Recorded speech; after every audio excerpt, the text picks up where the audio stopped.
Саламатсыздар ма, менің тәтті үй каналымның қонақтары. Сіздерге мен бүгін өзімнің Азербайжан құрбымның үйінде жеген тағамымды ұсынғым келіп тұр. Бізде азғантай ұн, бір осындай тілім ет, және де үлкен болса бір жуа, менде кішілеу болып қалды, сондықтан мен 1,5 жуа алдым. Нанымызға бір дана жұмыртқа ғана керек. Ал бісміллә деп бастайық. Ал бісміллә деп нанымызды илеп бастаймыз. Мен суға тұзымды ертіп аламын.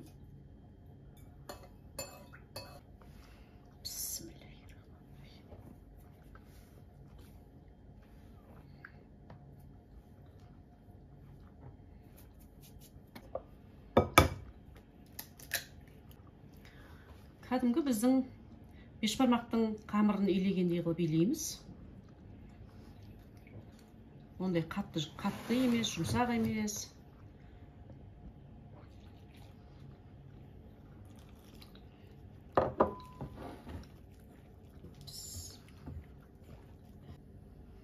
Өзіме дәмі өте қатты ұнады. Соны сіздермен де бөліскім келіп отыр.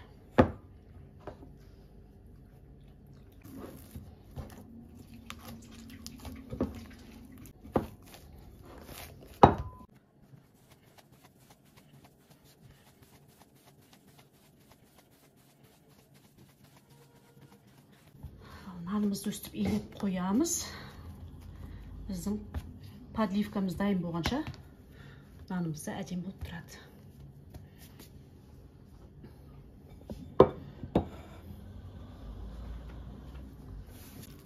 Енді етімізді кубиктап турап аламыз. Менің операторым қызым. Всем привет! Қызым да таң қалып отыр. Мама, қандай тамақ істейін деп жатырсың? Тек етпенен, ұнменен ол қандай тамақ болар екен деп. Сіздер де видеоны соңына дейін көріңіздер. Подписка жасап, лайк басып, өздеріңіздің комментарийларыңызды қалдырып, қоңыраушаны басып алып отырыңыздар. Күнделікті жаңадан шыққан бейне жазбаларымыз сіздерге күнде өзі келіп тұратын болады. Қоңыраушаны басып алсаңыздар. Сондықтан біздерді жоғалтып алмас үшін қоңыраушаны басып отырыңыздар.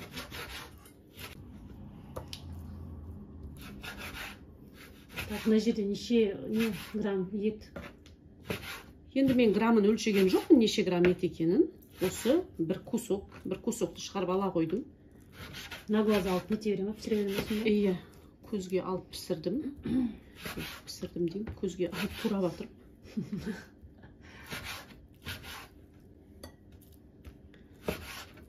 Кадрдың алдында тұрып зат жасау маған әлі де кішкене қиындау болып жатыр. Сіздердің қолдауларыңызды күтемін.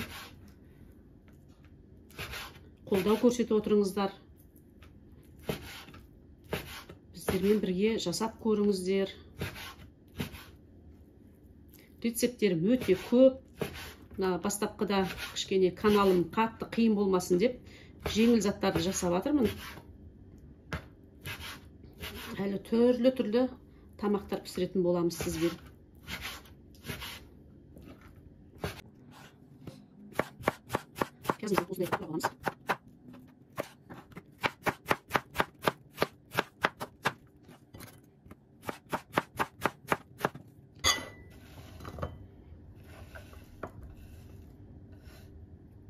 Сковородкамызға азғантай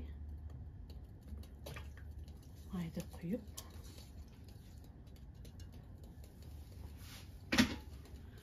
жақсылап қыздырып аламыз. Майымыз қызды.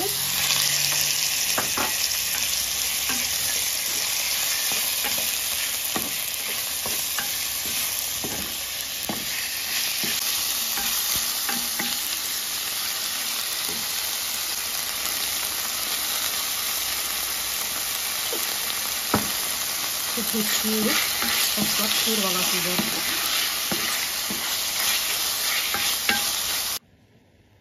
Міне етіміздің үстіне азғантай су құйып, етімізді енді астын баяулатып басып, газымыздың крышкасын жауып, бұқтыруға қойып қоямыз етіміз піскенше.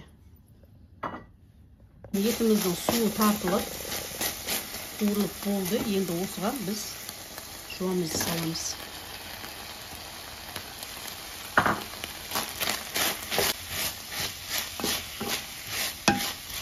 Жуамызбен бірге осындай бір 50 грамм, 100 граммдай сары май салып жібереміз. Сөйтіп тағы да жуамыз қызарғанша әдемілеп қуырып аламыз.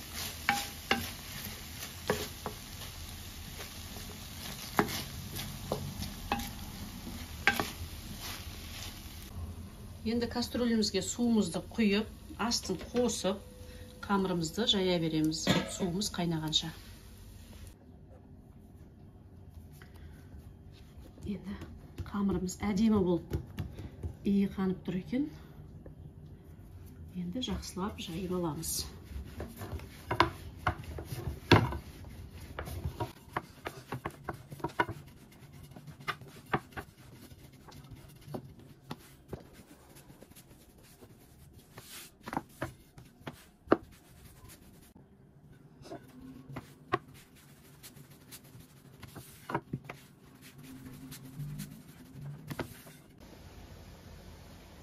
Ал мен қамырымды жайып болдым. Енді жұқалығын өздеріңіз қандай нені ұнатасыздар, соған қарайсыздар ғой. Маған осы қатты жұқа қамыр ұнамайды. Сондықтан мен кішкене қалыңдау болдым.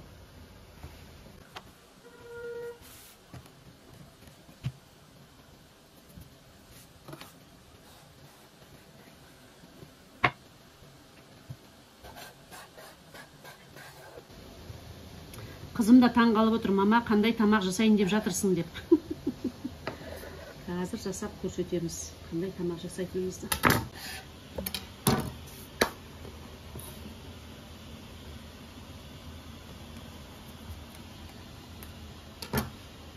Бұдан үлкен болмау керек па? Қамыр осындай алып кесу керек па? Енді маған осындай деп кішкентайлау болып тура кесесің деді. Соған істеп атқаным енді. Бұдан үлкен қылсам, біздің бешбармақтай болып кетеді ғой. Біздің етіміз осылай әдемі болып қуырылып жатыр. Негізі мынау пиязды кішкене күйдіріңкіреп қуыру керек еді. Оған менің балаларым қатты күйдірілген жуғаны пиязды ұнатпайды. Сондықтан мен кішкене осындай алып жасап тұрмын. Бізге енді осындай қолдың бір кесе қатығы керек. Қолдығы болмаса, дүкеннен де алуларыңызға болады. Осыған енді осындай бір дана чеснокты сығамыз.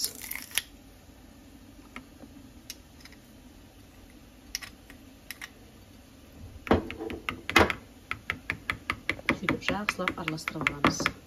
Чеснокты егердем жақсы көрсеңіздер, көптеуде салсаңыздар болады. Менің үйімдегі балалар кішкене чеснокты ондай жақсы көре бермейді, сондықтан мен аздау салып тұрмын. Болды, осымен дайын. Бұға тұз салып дайындап қойдым. Енді тек нанымызды саламыз.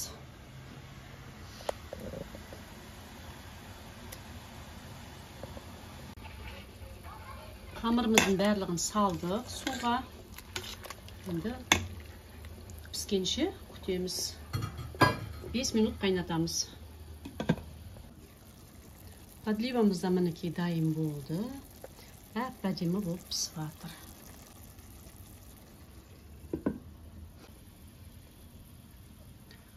Қамырымыз дайын болды. Осылай деп алып сүзіп аламыз.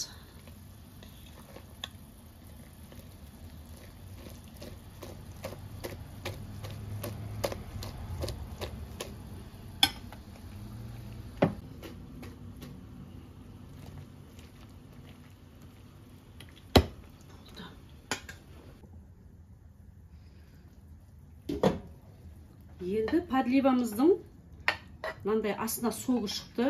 Майымен сол майды құйып аламыз нарымызға.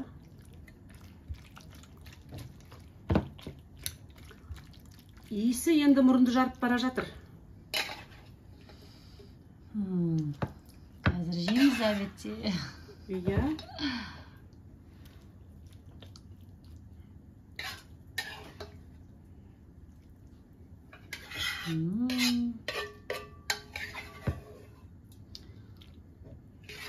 Сары майдың иісі бар, қосылған жуаның иісі бар.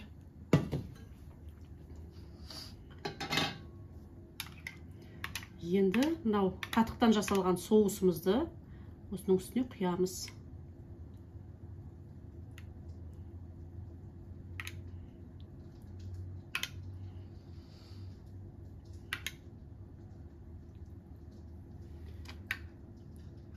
Міне біздің осындай бүгінгі Әзербайжанның тамағы дайын болды.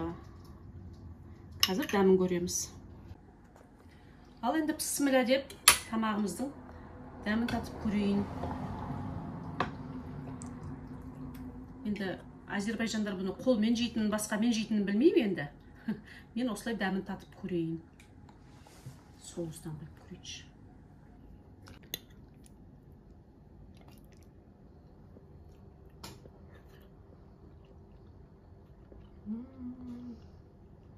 Соусының дәмінің өзі қандай керемет.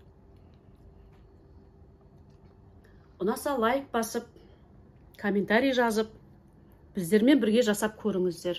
Өте дәмді.